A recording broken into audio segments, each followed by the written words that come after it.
Bonjour et bienvenue dans cette vidéo où je vous partage 3 raisons fréquentes pour lesquelles la plupart des personnes ont du mal à sortir du cercle vicieux de la fatigue chronique. Donc bienvenue à vous sur ma chaîne qui est dédiée au stress et à la fatigue chronique, comment s'en sortir naturellement. Pour ceux qui ne me connaissent pas encore, je suis Mariette Biernacki, je suis naturopathe, coach et magnétiseur et j'accompagne les personnes qui souffrent de stress et de fatigue chronique à retrouver sérénité et vitalité au quotidien de manière naturelle. Si ces sujets pour reprendre votre santé, votre vitalité en main vous intéressent, alors n'hésitez pas à vous abonner à la chaîne et à activer la petite cloche des notifications, comme ça vous serez prévenus à chaque fois que je vous sors une vidéo conseil. Aujourd'hui, je vous parle de 3 raisons fréquentes que j'observe en consultation lorsque les clients qui viennent me voir n'arrivent pas à sortir du cercle vicieux de la fatigue chronique malgré tous leurs efforts. Je sais que vous êtes nombreux à vouloir vous en sortir, à vraiment mettre beaucoup d'efforts en œuvre pour ça. Et c'est vrai que parfois on est aveugle sur ses propres problématiques quand on a le nez dans le guidon, entre guillemets, on ne voit pas forcément avec un regard un peu plus global quelles problématiques peuvent poser problème. Et c'est la raison pour laquelle on va passer en revue 3 raisons fréquentes qui peuvent justement vous freiner dans votre démarche. Sachez également que j'ai créé un e-book gratuit dans lequel je vous regroupe 5 clés qui sont vraiment très efficaces et pourtant souvent négligées pour pouvoir sortir du stress et de la fatigue chronique définitivement. Donc c'est un e-book qui est gratuit, qui regroupe mes conseils. Je vous le mets dans la barre d'infos. N'hésitez pas, si ça vous intéresse, vous pouvez aller le télécharger. Sans plus attendre, voici maintenant les 3 raisons que j'observe souvent chez mes clients et qui freinent leur guérison. Donc la première raison, c'est une dysbiose intestinale. Donc autrement dit, c'est un déséquilibre de la flore intestinale. Parce qu'aujourd'hui, on sait que la flore intestinale a vraiment de multiples rôles à jouer dans notre corps, sur notre immunité, sur notre vitalité, que certains types de nos bactéries synthétisent également des nutriments dont nous avons besoin par exemple, et donc sans une bonne flore intestinale riche et bien équilibrée, en fait il y a tout un tas de problématiques de santé qui peuvent en découler, dont la fatigue chronique est souvent répertoriée pour les personnes qui ont des dysbioses intestinales. Donc comment savoir si vous souffrez d'une dysbiose? Déjà ça peut se voir à travers des symptômes digestifs, donc par exemple des gaz, des ballonnements, de la diarrhée, de la constipation, ça peut être aussi une alternance des deux, si vous avez également des selles molles, des selles pâteuses. Ça peut être également des symptômes au niveau de l'estomac, donc des reflux gastro-œsophagiens, des douleurs diverses au niveau du système digestif. Mais attention, parce qu'un déséquilibre de la flore intestinale ne veut pas forcément dire que vous aurez des symptômes digestifs, parce qu'il y a certaines personnes qui ont une dysbiose intestinale et qui pour autant n'ont pas de symptômes digestifs à proprement parler. Mais ces personnes peuvent parfois être sujettes aux allergies, donc que ce soit des allergies alimentaires, des intolérances alimentaires également, mais aussi des allergies en tout genre, comme par exemple au pollen, aux acariens, etc.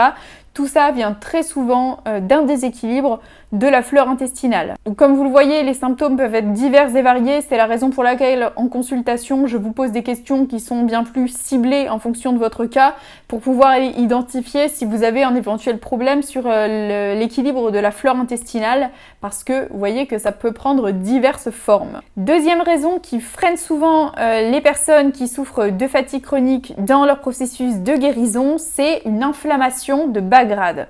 Donc qu'est-ce que c'est? L'inflammation, initialement dans notre corps, c'est un processus qui est totalement naturel et bénéfique, qui nous permet, lorsqu'il y a une zone qui est lésée, qui est abîmée, de se réparer au mieux.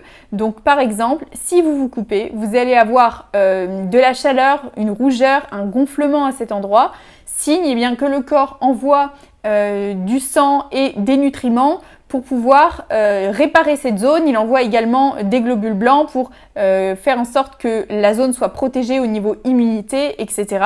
et que les tissus puissent se réparer. Donc ça, c'est ce qu'on appelle une inflammation aiguë. Ça va se voir. Par contre, il peut y avoir une inflammation qui est chronique, qui est latente, c'est-à-dire qu'il y a une inflammation constante mais légère, et c'est ça qu'on appelle l'inflammation de bas grade ou l'inflammation chronique. Et cette inflammation chronique, elle peut être causée par divers facteurs, encore une fois c'est très multifactoriel, mais l'un des principaux facteurs qui revient très souvent lors de mes séances, eh bien c'est tout simplement le stress chronique et la course contre la montre aussi, le fait d'être en hyperactivité physique et surtout mentale tout au long de la journée, tout au long de l'année presque, eh bien ça génère une inflammation constante parce que le corps est tout à fait apte à gérer des temps de stress qui sont au contraire même bénéfiques pour lui lorsque ces stress sont aigus mais ponctuels. Par contre, le corps n'est pas du tout adapté pour gérer un stress latent assez bas mais chronique. Donc c'est là que ça peut poser justement ces problématiques au niveau de l'inflammation de bas grade et donc épuiser à la longue et provoquer de la fatigue chronique. C'est la raison pour laquelle en séance, lorsque quelqu'un me consulte pour de la fatigue chronique, nous allons quasiment toujours également travailler en coaching sur la gestion du mental, la gestion des pensées pour pouvoir retrouver de la sérénité aussi au niveau du petit vélo dans la tête et enfin pouvoir justement s'apaiser et calmer donc cette inflammation de bas grade qui est latente parce que ça joue vraiment son rôle à la longue dans justement ce cercle vicieux de la fatigue chronique. Surtout qu'une fois qu'on apprend à gérer son mental et ses pensées, c'est quelque chose qui est acquis pour la vie puisqu'une fois qu'on sait le faire, qu'on sait comment justement revenir à un apaisement quelle que soit la situation extérieure, eh bien c'est vraiment quelque chose d'acquis et de gagné pour nous sur le long terme. Donc voilà pour cette deuxième raison. On en arrive à notre troisième raison pour laquelle vous n'arrivez pas à sortir de la fatigue chronique qui est le déséquilibre hormonal et thyroïdien qui est observé chez beaucoup de personnes et pas uniquement chez les femmes, même si c'est vrai que les femmes ont un cycle hormonal qui est très sensible à beaucoup de facteurs environnementaux, au stress notamment, mais pas que, au changement alimentaire, au changement d'une manière générale, mais ça ne concerne vraiment pas que les femmes. Et donc comment savoir si vous avez justement un déséquilibre hormonal, un déséquilibre au niveau thyroïdien? Eh bien déjà, si vous souffrez de syndrome prémenstruel, de troubles du cycle menstruel, de douleurs lors de vos règles, etc., si vous êtes une femme, mais également si vous avez des symptômes d'hyper ou d'hypothyroïdie qui peuvent être de la tachycardie, de la frilosité extrême, de la prise ou de la perte de poids inexpliquée. Cela peut venir de dérèglements au niveau thyroïdien par exemple, et dans ce cas, vous aurez beaucoup de mal à vous sortir de la fatigue chronique si vous n'avez pas identifié ces problématiques, si vous n'avez pas mis le doigt dessus. D'autant plus qu'il n'est pas toujours simple de pouvoir poser un diagnostic sur ces problématiques hormonales, de déséquilibre hormonal et de déséquilibre thyroïdien, tout simplement parce que déjà les symptômes peuvent être très très variés d'une personne à l'autre. Ce que je vous ai cité là, c'est vraiment un petit nombre des symptômes qui sont parmi les plus courants, mais il peut y en avoir vraiment beaucoup d'autres.